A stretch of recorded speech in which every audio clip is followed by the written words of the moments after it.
ইরানের সঙ্গে চলমান যুদ্ধে প্রথমবারের মতো প্রায় ২৫০০ মার্কিন মেরিন সেনা মোতায়েন করা হচ্ছে। যুক্তরাষ্ট্র, ইসরায়েল ও ইরানের সংঘাত শুরুর ২ সপ্তাহের মাথায় এই সেনা ও উভচর যুদ্ধ জাহাজ মোতায়েনকে পরিস্থিতির আরও ভয়াবহ রূপ নেয়ার ইঙ্গিত হিসেবে দেখছে আন্তর্জাতিক গণমাধ্যম। এনডিটিভির প্রতিবেদনে বলা হয়েছে, উভচর যুদ্ধ জাহাজ থেকে মার্কিন মেরিন সদস্যরা সরাসরি অভিযানে নামতে পারবেন। কোনো জরুরি সংকট মোকাবেলা কিংবা ইরানের নির্দিষ্ট কোনো এলাকা নিয়ন্ত্রণে নেয়ার প্রয়োজন হলে এই বাহিনীকে ব্যবহার করা হতে পারে।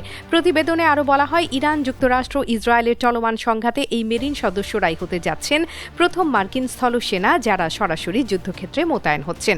বিশ্লেষকদের মতে এই মোতায়েন প্রমাণ করছে যে যুক্তরাষ্ট্র ধীরে ধীরে এই যুদ্ধে নিজেদের সামরিক উপস্থিতি জোরদার করছে এবং খুব দ্রুত সংঘাত শেষ করার কোনো স্পষ্ট ইঙ্গিত দিচ্ছে না। এদিকে মেরিন সেনা মোতায়েনের খবর প্রকাশের কয়েক ঘণ্টা পর মার্কিন প্রেসিডেন্ট ডোনাল্ড ট্রাম্প দাবি করেন, ইরানের তেল রপ্তানির প্রধান কেন্দ্র খারোগ দ্বীপে থাকা সব সামরিক লক্ষ্যবস্তু তার বাহিনী গুড়িয়ে দিয়েছে। একই সঙ্গে তিনি সতর্ক করে বলেন, হরমুজ প্রণালী পুরোপুরি খোলা না রাখা হলে খারোগের তেল স্থাপনাগুলোও পরবর্তী হামলার লক্ষ্য হতে পারে।